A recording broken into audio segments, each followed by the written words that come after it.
Bismillahirrahmanirrahim. Alhamdulillahilladzi nazzala ala nabiyyina sab'al mathani wal qur'anal azim alladzi yufraqu fihi kullu amrin hakim. Ashhadu an la ilaha illallah wahdahu la syarika lah al-ghaffarul halim. Wa ashhadu anna sayyidana Muhammadan abduhu wa rasuluhu ar-raufur rahim. Allahumma salli wa sallim wa barik ala sayyidina maulana Muhammad wa ala ali wa ashabi sayyidina Muhammad salatu wa salamu wa barakah daimatin ila akhiril abad. Amma ba'd. Yang kita hormati dan kita cintai para habaib, para alim ulama, muhibbin, hadirin wal hadirat rahimakumullah. Pertama-tama selalu kita menghaturkan puji syukur kehadirat Allah Subhanahu wa taala atas berbagai macam nikmat anugerah yang diberikan kepada kita sehingga kita kembali pada malam hari ini dapat berkumpul bersama-sama. Dan tidak lupa salawat dan salam kita haturkan kepada junjungan kita Nabi besar Muhammad sallallahu alaihi wasallam, juga kepada para sahabat, keluarga, zuriat dan pengikut beliau ila yaumil qiyamah.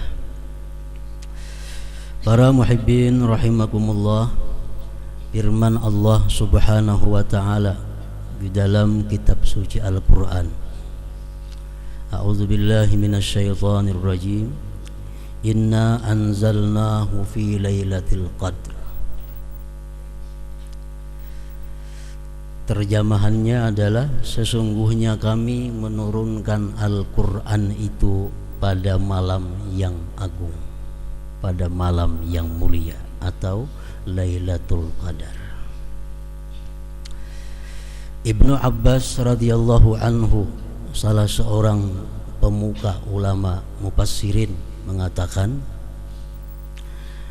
pada malam Qadar itu Allah Subhanahu wa taala menurunkan Al-Qur'an dari Lauhil Mahfuz sekaligus dari awal sampai akhir ke Baitul Izzah yang berada di langit pertama.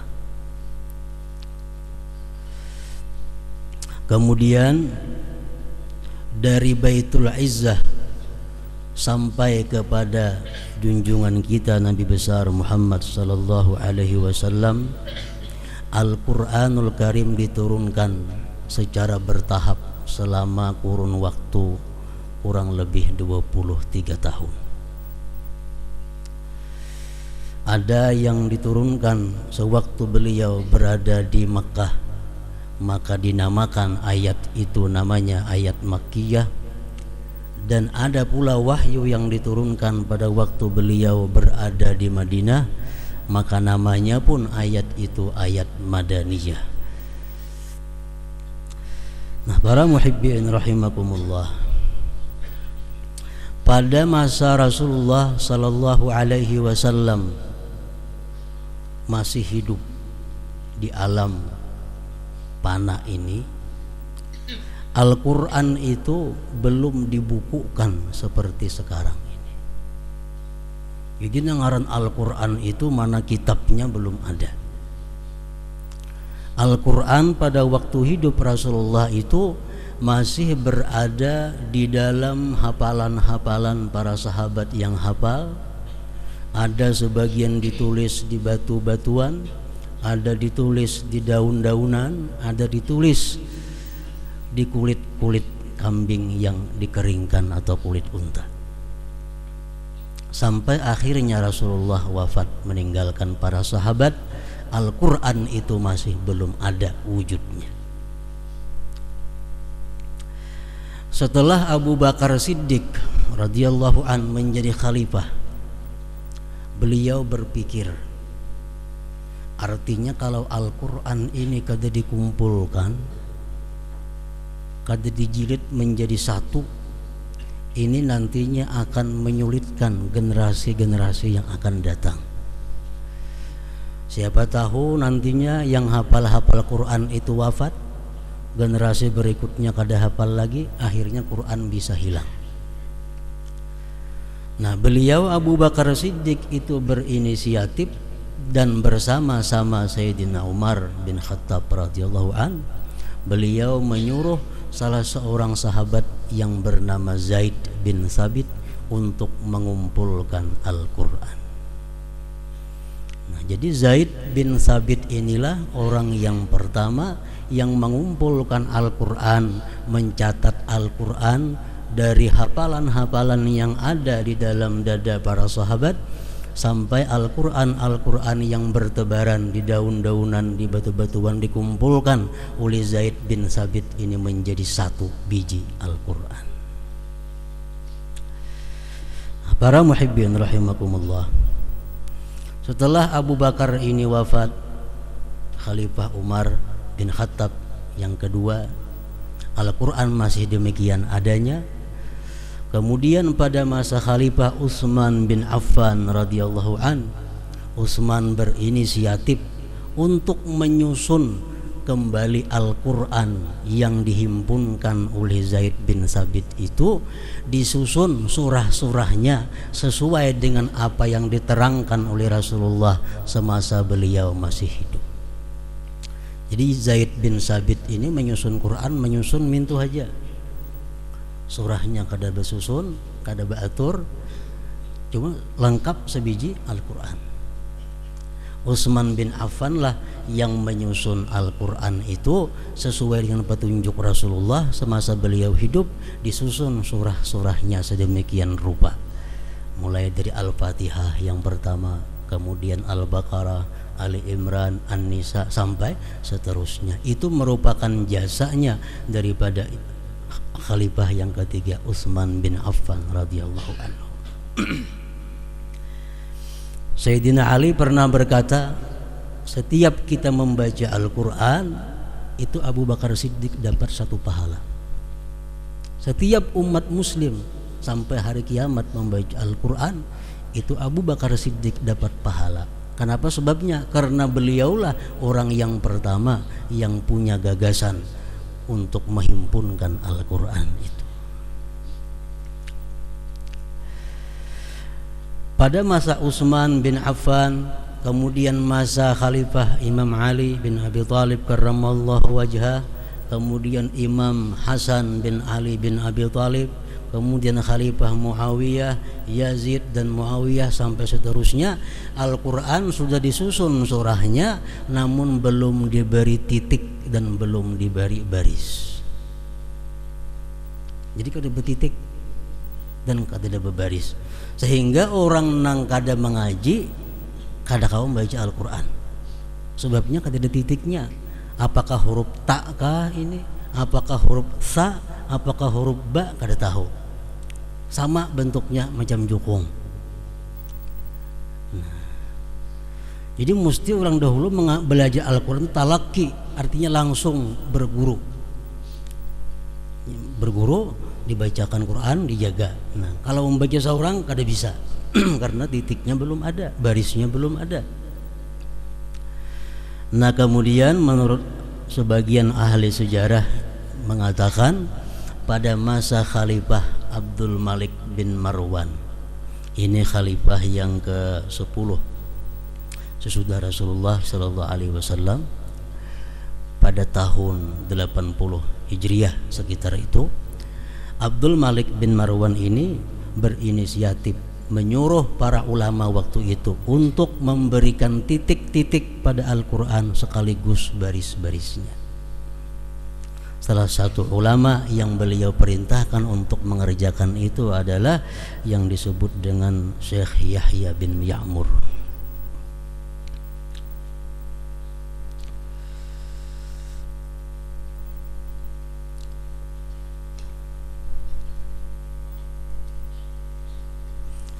Para muhibbin rahimakumullah, akhirnya Al-Quran Al-Karim sampai kepada kita dengan mudah, dengan sudah nyaman dibaca. Ada susunan-susunan surahnya, ada titik-titiknya dan ada baris-barisnya. Itu semua adalah merupakan jasa daripada pendahulu-pendahulu kita. Dengan demikian bahwa Al-Quran yang ada pada sekarang ini adalah merupakan bid'ah hasanah. Karena zaman Rasulullah kada ada Al-Quran macam kita. Itu menyusun Al-Quran, menyusun surah-surahnya, itu merupakan inisiatif daripada para sahabat. Jadi itu bid'ah. Orang-orang yang anti bid'ah hendaknya jangan membaca Quran yang ada-ada ini. Itu bid'ah, namun disebut namanya bid'ah hasanah, bid'ah yang baik. Para muhibbin rahimakumullah, Al-Quranul Karim oleh para ulama disebutkan terdiri dari 30 juz. Itu sepakat. 114 surah. Itu pun sepakat. 6.225 ayat. Nah, ini khilaf ulama. Kalau 6.000-nya sepakat, tapi ujungnya ada sepakat. Ada yang 6.000 sekian, 6.000 sekian, menghitung tergantung qiraat yang mereka baca. 6.225 ayat. 77.439 kalimat. Macam Allah satu kalimat, Ar-Rahman satu kalimat, Ar-Rahim satu kalimat. Dihitung seluruh Al-Quran kalimat-kalimat itu jumlahnya 77.439 kalimat. Dan terdiri dari 340.740 huruf. Jadi orang Bahari sudah menghitungkan huruf Al-Quran itu jumlahnya berapa? 340.740 huruf. Itu pun kada sama antara beberapa ulama menghitungnya karena berlainan qiraatnya. 340.740 huruf. Nah, kalau ada yang menanyakan Al-Quran itu adalah kalam Allah, kenapa maka ada hurufnya? Sedangkan dalam pelajaran tauhid kita belajar bahwa kalam Allah itu adalah kada berhuruf, kada bersuara, kada berawal, kada berakhir dan sebagainya. Kenapa Quran ini disebut kalam Allah? Maka inya berhuruf.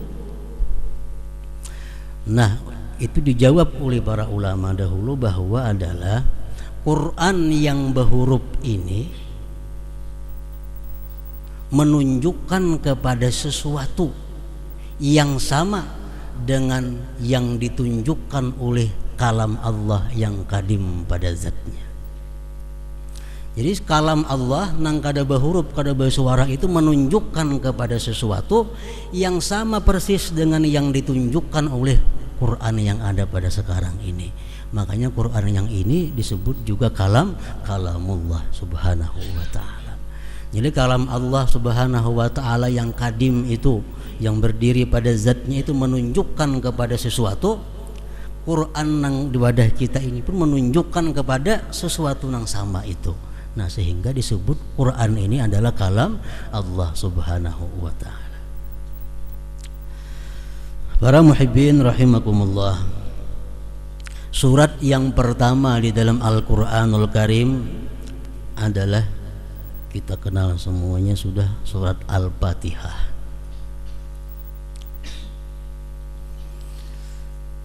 Ada beberapa macam nama surat Al-Fatihah ini. Yang pertama namanya Fatihah. Kenapa diarti Fatihah? Fatihah artinya pembuka. Karena bila kita buka Quran, otomatis kita pertama menjumpai suratul Fatihah. Nah, Fatihah artinya pembuka, Fatihatul Kitab atau Fatihatul Quran.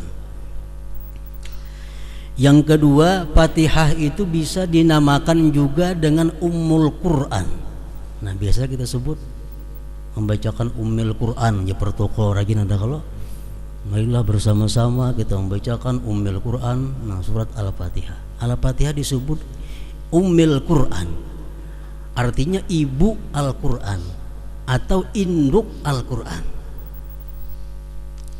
Kenapa Fatihah itu disebut sebagaimana ibunya Al-Quran, induknya Al-Quran? Karena menurut para ulama seluruh isi Al-Quran itu dari awal sampai akhir tergambar di dalam surat Al-Fatihah, sehingga disebut Fatihah itu induknya Al-Quran. Al-Quran membicarakan tentang Allah. Al-Quran membicarakan tentang puji-pujian kepada Allah. Itu terkandung di dalam Alhamdulillah. Al-Quran membicarakan makhluk. Al-Quran membicarakan langit, laut, surga, neraka, jin, manusia, binatang, secukupnya ada dalam Quran makhluk Allah. Itu tergambar dalam kalimat Rabbil Alamin, Tuhan semesta alam. Al-Quran menceritakan tentang pemberian Allah kepada manusia dan makhluk lainnya yang luar biasa. Allah memberikan ampunan, memberikan rahmat, memberikan rezeki, memberikan segala macam keperluan kita. Disebutkan dalam Al-Quran. Itu terkandung di dalam Ar-Rahman Ar-Rahim. Allah Maha Pengasih, Maha Penyayang. Al-Quran membicarakan tentang kubur, tentang hari kiamat. Al-Quran membicarakan surga, neraka, mizan, hisab, tentang hari akhir. Tergambar dalam surat Fatihah Maliki Yaumiddin, Raja pada hari pembalasan. Tergambar dalam Maliki Yaumiddin. Al-Quran membicarakan tentang syariat. Al-Quran membicarakan tentang tarikat. Al-Quran membicarakan tentang hakikat. Itu tergambar, terkandung dalam kalimat Iyyaka na'budu wa iyyaka nasta'in. Kepada Engkau kami beribadah dan kepada Engkau kami minta pertolongan. Itu mencakup sudah, syariat ada di situ, tarikat ada di situ, hakikat ada di situ. Al-Quran ada mengisahkan tentang doa-doa. Bermacam-macam doa ada dalam Al-Quran. Terkandung dalam surat Al-Fatihah, Ihdinas siratal mustaqim. Berilah kami petunjuk kepada jalan yang lurus. Al-Quran ada menceritakan tentang para aulia, tentang para nabi-nabi, tentang orang-orang yang dikasihi Allah. Tergambar dalam Fatihah, Siratal ladzina an'amta alaihim. Jalan-jalan orang yang Engkau berikan nikmat atas mereka. Al-Quran bicara tentang orang kafir. Al-Quran bicara tentang orang-orang yang sesat. Tergambar dalam ghairil maghdubi alaihim waladdallin. Jadi seluruh Al-Quran masuk dalam surah Fatihah, sehingga Fatihah disebut Ummul Quran, induknya Al-Quran atau ibunya Al-Quran. Kemudian Fatihah disebut juga Sab'ul Masani, ngarannya Sab'ul Masani, 7 ayat yang diulang-ulang. Setiap hari kita berapa kali mengulang-ulang? Fatihah terdiri dari 7 ayat yang diulang-ulang. 7 ayat yang diulang-ulang, ngarannya Sab'ul Masani. Fatihah juga dinamai dengan surat Al-Wafiyah. Al-Wafiyah artinya surat yang sempurna. Kenapa Fatihah dinamai surat yang sempurna? Fatihah kadang-kadang dipotong-potong.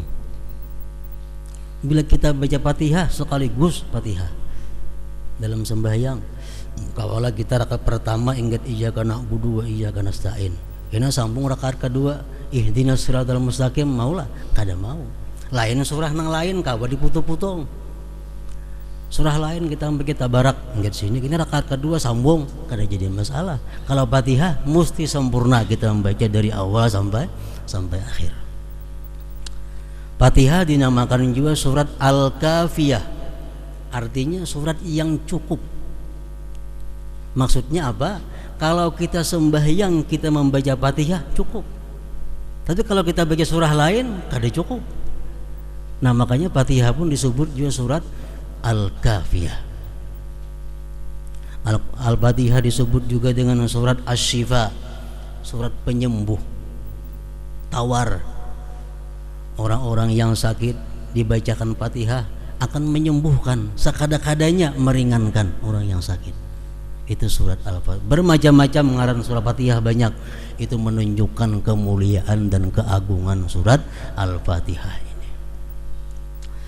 Para muhibbin rahimakumullah, surat Al-Fatihah terdiri dari 7 ayat. Jadi satu-satunya surah yang wajib dipelajari oleh setiap muslim dan muslimah surah Fatihah. Kenapa? Karena sembahyang kada sah tanpa surat Fatihah. Ayo kada bisa membaca surah Al-Baqarah kada apa-apa. Kada bisa membaca surah Ali Imran kada jadi soal. Tapi kalau membaca surah Fatihah mesti bisa setiap orang muslim dan muslimah. Surat Fatihah terdiri 7 ayat dan 156 huruf.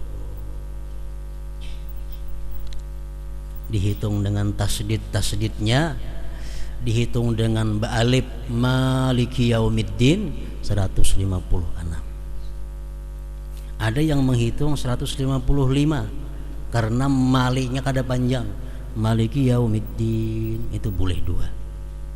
Kalau kita membaca Fatihah boleh panjang maliki yaumiddin, boleh pendek maliki yaumiddin. Nah, kalau kita maliki yaumiddin 155 huruf Fatihah. Kalau panjang 156. Nah, 155 surat Al-Fatihah itu hurufnya kada boleh kurang dalam kita membaca. Sahuruf haja kurang, Fatihah kita kada sah. Bila Fatihah kita kada sah, sembahyang kita pun jadi kada sah juga. Jadi mesti bacaan kita lengkap 155 atau 156 hurufnya. Para ulama tafsir mengatakan surat Fatihah itu diturunkan 2 kali. Pertama turun di Makkah dan yang kedua turunnya di Madinah. Satu-satunya surah Al-Quran yang demikian. Jadi surat Fatihah ini bisa disebut surah Makkiyah, bisa juga disebut surah Madaniyah. Kemudian ayat pertama dari suratul Fatihah menurut Imam Syafi'i ialah Bismillahirrahmanirrahim, ayat pertama. Ayat kedua Alhamdulillahirabbil alamin. Ayat ketiga Ar-Rahmanirrahim. Ayat keempat Maliki Yaumiddin atau pendek Maliki Yaumiddin. Yang kelima Iyyaka na'budu wa iyyaka nasta'in. Yang keenam Ihdinas siratal mustaqim. Yang ketujuh Siratal ladzina an'amta 'alaihim ghairil maghdubi 'alaihim waladdallin. Amin lain. Jadi imam kita Syafi'i menghitung Bismillahirrahmanirrahim itu termasuk ayat daripada suratul Fatihah. Oleh karena itu beliau mewajibkan kalau kita membaca Fatihah pemulaannya mesti Bismillahirrahmanirrahim. Dan kita baca benyaring bila sembahyang benyaring, baca begimit bila sembahyang gimit. Maghrib, Isya, subuh kita baca Fatihah benyaring bismillahnya. Bismillahirrahmanirrahim sama dengan yang lainnya. Karena bismillah ayat daripada Fatihah. Itu imam kita Syafi'i. Adapun Imam Malik, sekedar untuk kita mengetahui, Imam Malik mengatakan bahwa Bismillahirrahmanirrahim itu bukan Al-Quran dan apalagi termasuk ayat dari surah Fatihah. Menurut Imam Malik, Bismillahirrahmanirrahim dalam Al-Quran cuma satu, di surah An-Naml. Innahu min Sulaiman wa innahu bismillahirrahmanirrahim alla ta'alu alayya wa atuni muslimin. Itu aja. Lain pada itu bismillah hanya sekedar untuk memisah surah dengan surah yang lainnya. Jadi menurut Imam Malik, Bismillahirrahmanirrahim itu bukan Al-Quran. Jadi kada boleh dibaca dalam sembahyang. Makanya kada bismillah orang banu. langsung Allahu Akbar, alhamdulillahirabbil alamin. Nah, itu Imam Malik. Kalau Imam Abu Hanifah mengatakan Bismillahirrahmanirrahim itu Al-Quran, tapi bukan bagian dari Fatihah. Dalam sembahyang dibaca tapi begimit. Bismillahirrahmanirrahim, alhamdulillahirabbil alamin, menyaring alhamdulillah.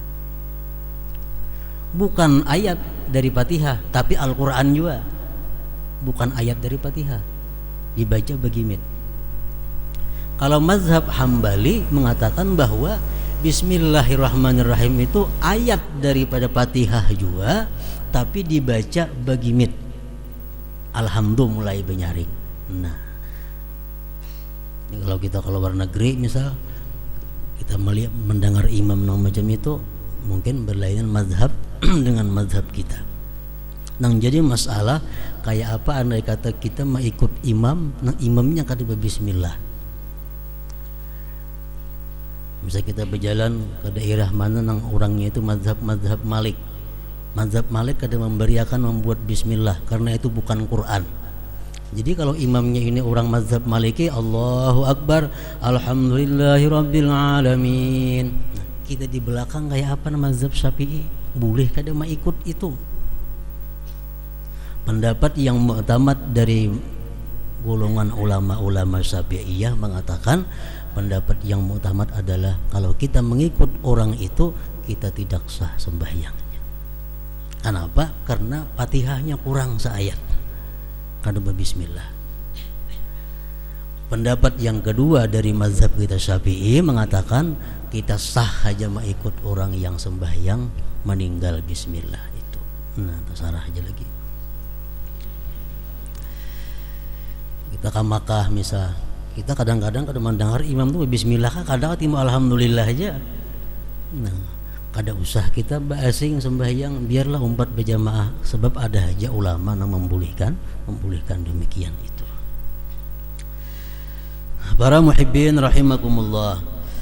Jadi ayat yang pertama daripada Fatihah itu Bismillahirrahmanirrahim. Artinya tahu semuaan sudah, dengan nama Allah yang Maha Pengasih, Maha Penyayang.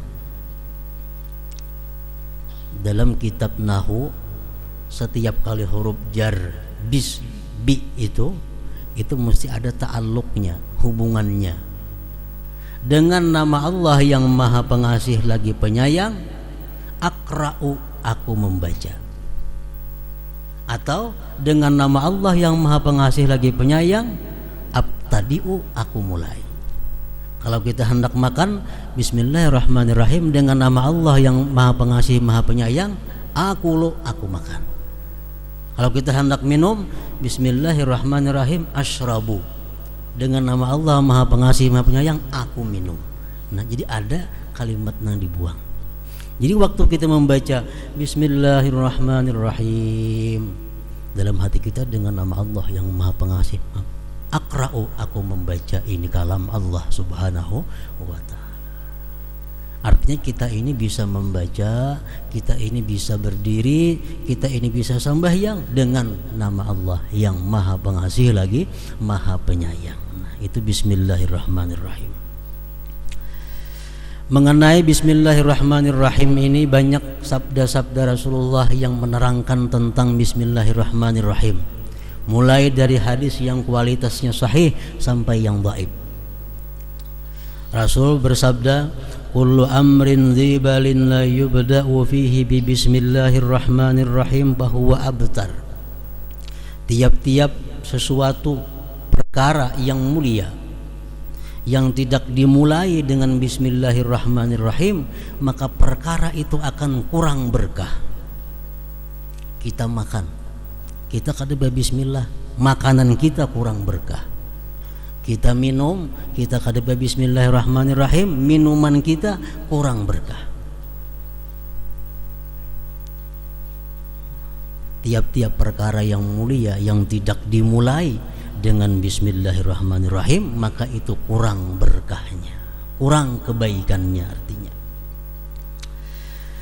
Hadis beliau lagi mengatakan, man arada ay yahya sa'ida wa yamuta syahida falyaqul inda ibtida'i kulli syai' bismillahirrahmanirrahim.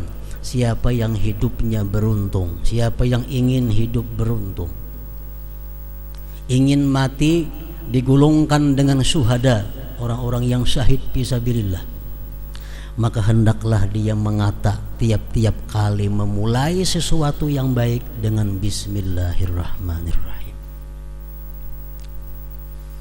Rasulullah bersabda lagi, "Idza qala al-'abdu bismillahirrahmanirrahim, qalatil jannah Allahumma wasa'daik inna 'abdaka fulan qala bismillahirrahmanirrahim Allahumma zahzihhu 'anil nar wa adkhilhul jannah."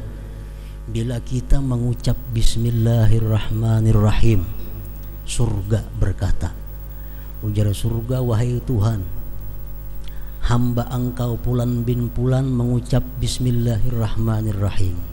Jauhkan dia daripada api neraka dan masukkan dia padaku." Setiap kali kita mengucap bismillahirrahmanirrahim. Nah, jadi bismillahirrahmanirrahim ini adalah permulaan tiap-tiap sesuatu yang baik. Quran dimulai dengan surah Fatihah, Fatihah dimulai dengan bismillahirrahmanirrahim. Namun ujar para ulama mengatakan kada semua sesuatu baik dimulai dengan bismillahirrahmanirrahim.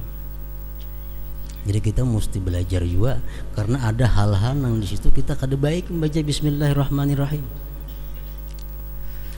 Lalu oleh ulama fikih dibagi 4 hukum, bahkan ada yang mengatakan sampai 5 hukum tentang mengucap bismillahirrahmanirrahim ini. Pertama, mengucap bismillahirrahmanirrahim hukumnya wajib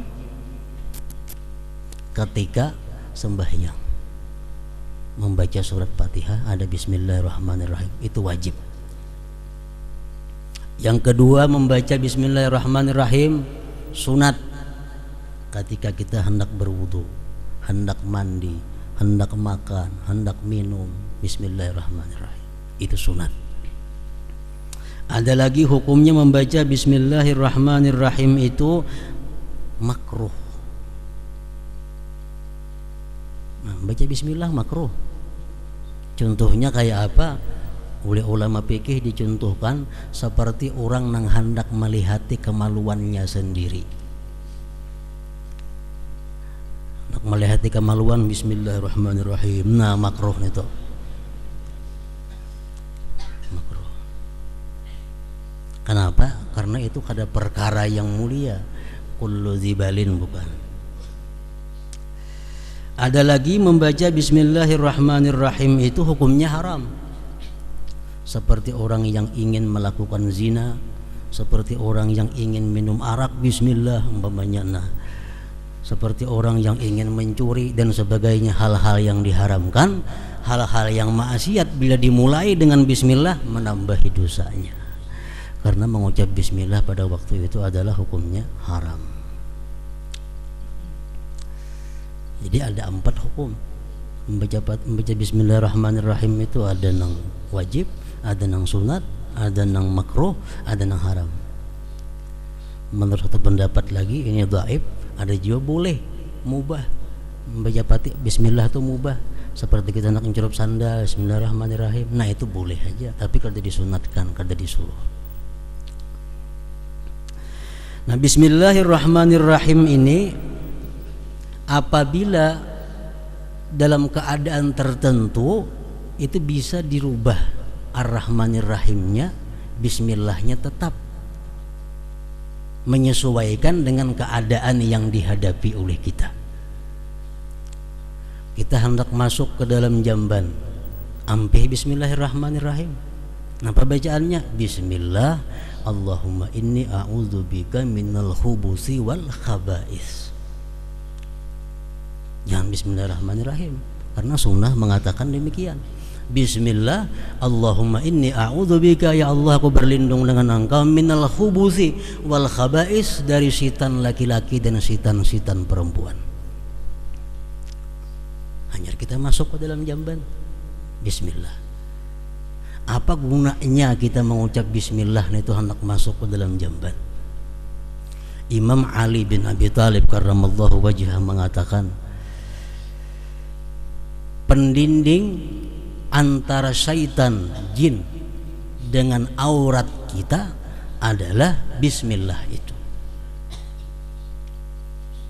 Syaitan ada laki-laki, ada syaitan bini-bini. Kalau kita masuk ke dalam jamban, kita kada bismillah, syaitan tertawaan. Kenapa? Ini melihat jelas aurat kita. Nah, dalam jamban kita membuka aurat. Kalau laki-laki, syaitan bebinian nang mehentipakan. Nah, makanya berlindung dari syaitan laki-laki dan syaitan perempuan. Nah, jadi kalau bini-bini nang masuk ke jamban kada bacaan itu, syaitan lakiannya begiawan lawan kawannya. Nah, jadi ujar Sayyidina Ali, pelindung antara mata-mata syaitan dengan aurat itu adalah bismillah. Amunnya kada hafal bismillah sekurang-kurangnya. Bismillah hanya masuk ke dalam jamban, jangan dalam jambannya, masih di luar jamban membaca bismillah itu. Bismillah, Allahumma inni a'udzubika minal khubuthi wal khaba'is. Nah, dirubah sudah, jangan bismillahirrahmanirrahim lagi. Waktu kita hendak bersetubuh, disunatkan oleh agama, dipraktikkan oleh Rasulullah, kita membaca bismillah. Tapi jangan lagi bismillahirrahmanirrahim. Bismillah, Allahumma jannibna syaitan wa jannibi syaitan ma razaqtana. Ini sunat kifayah. Bila laki-laki sudah membaca, nang bini biar kada apa-apa. Bila nang bini membaca, nang laki kada apa-apa, kada usah. Karena itu kalau kada duanya baik lagi. Cuma kada bismillahirrahmanirrahim, bismillahnya aja dipakai, disambung lawan keadaan doa yang cocok untuk itu. Apa gunanya orang yang hendak bersetubuh itu membaca bismillah sampai seterusnya tadi?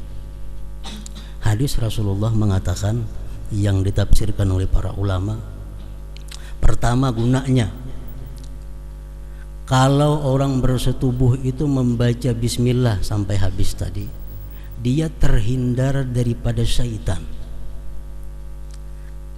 Karena syaitan itu kalau kita berhubungan dengan istri, syaitan itu duduk di ujung kemaluan kita. Nah, jadi andai kata itu nantinya menjadi anak ini ada saham dari syaitan. Ada saham dari syaitan. Makanya anak nang ada karuan tampuh kelakuannya macam syaitan. Itu mungkin waktu itu kada membaca bismillah, Allahumma jannibna syaitan wa jannibi syaitan ma razaqtana. Pertama itu. Yang kedua, andai kata itu nantinya dijadikan oleh Allah anak, maka anak ini akan selamat daripada murtad. Anak ini akan selamat daripada kafir. Dua. Yang ketiga, andai kata itu ditakdirkan menjadi anak, maka ditulis kebajikan kepada orang tuanya itu sebilangan napas ini anak sampainya mati. Nah, berapa napas? Kekanakan sampai tua. Setiap kalinya napas, kuitannya dapat pahala. Kenapa? Karena waktu itu membaca bismillah, Allahumma jannibna syaitan wa jannibi syaitan ma razaqtana. Yang keempat, bila kita membaca itu sampai kita mandi janabah, ditulis kebaikan. Misal kita sejam 2 jam hanya mandi janabah, 2 jam itu ditulis sebagai kebaikan. Nah, ini untungnya orang yang mengamalkan sunnah Rasulullah Sallallahu Alaihi Wasallam. Cuma jangan lagi Bismillahirrahmanirrahim bacaannya, Bismillah Allahumma ila akhir sampai akhir tadi. Nah, kemudian orang hendak berkendaraan, kada lagi Bismillahirrahmanirrahim, cukup dengan Bismillah walhamdulillah. Bismillah walhamdulillah, naik kendaraan. Setiap langkah kuda nang kita tunggang dicatat amal kebaikan untuk kita. Orang dahulu kuda. Wah, ini mungkin setiap gulungan ban itu kita dapat kebaikan karena kita kendaraan. kalau kita naik kendaraan mengucap bismillah walhamdulillah. Kita hendak guring, jangan bismillahirrahmanirrahim. Nabi kita mengajarkan bismikallahumma ahya wa amut, guring kita. Supaya apa? Supaya andai kata kita mati dalam guring, kita mati dalam keadaan husnul khatimah. Itu gunanya hendak guring membaca bismikallahumma ahya wa amut. Artinya apa? Akhir kalam kita dalam alam jaga ini adalah kalimat bismikallahumma ahya wa amut. Kalau kita mengamalkan itu, nantinya kita ada harapan karena akhir kalam di akhir umur mengucap kalimat la ilaha illallah. Karena mulai wahyu ini sudah membiasakan hendak guring bismikallahumma ahya wa amut itu. Nah, kemudian lagi kita hendak berbaju, hendak berpakaian, bukan bismillahirrahmanirrahim. Bacaannya hendak berpakaian biasa, bismillah Allahumma inni as'aluka min khairihi wa khairi ma huwa lahu wa a'udzubika min syarrihi wa syarri ma huwa lahu. Insyaallah pakaian yang kita pakai ini mendapat berkah dari Allah Subhanahu wa taala.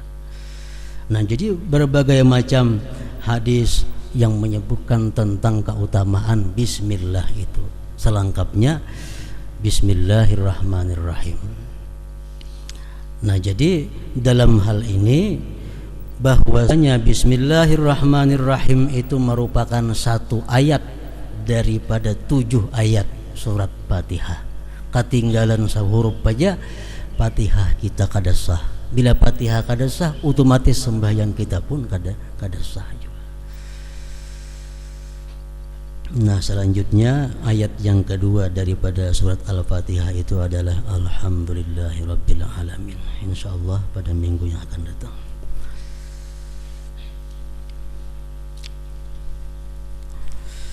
Para muhibbin rahimakumullah, kita membaca surat Fatihah untuk kita hadiahkan kepada dengan niat agar Habib Zain bin Ahmad Al-Idrus disembuhkan oleh Allah Subhanahu wa taala. Wa ila hadratin Nabi sallallahu alaihi wasallam. Al-Fatihah. A'udzubillahi minasyaitonir rajim. Bismillahirrahmanirrahim. Alhamdulillahirabbil alamin. Arrahmanirrahim. Maliki yaumiddin. Iyyaka na'budu wa iyyaka nasta'in. Ihdinas siratal mustaqim. أشهد أن لا إله إلا الله وحده لا شريك له وأشهد أن سيدنا محمدا عبده ورسوله لا إله إلا الله أفني بها عمري لا إله إلا الله أدخل بها قبري لا إله إلا الله أخلو بها وحدي لا إله إلا الله ألقى بها ربي لا إله إلا الله قبل كل شيء لا إله إلا الله بعد كل شيء لا إله إلا الله يبقى ربنا ويفنى كل شيء لا إله إلا الله أستغفر الله لا إله إلا الله أستغفر الله لا إله إلا الله أستغفر الله لا إله إلا الله وأتوب إلى الله لا إله إلا الله محمد رسول الله صلى الله عليه وسلم فيا أيها الراجون منه شفاعة صلوا عليه وسلموا تسليما اللهم صل وسلم عليه وعلى آله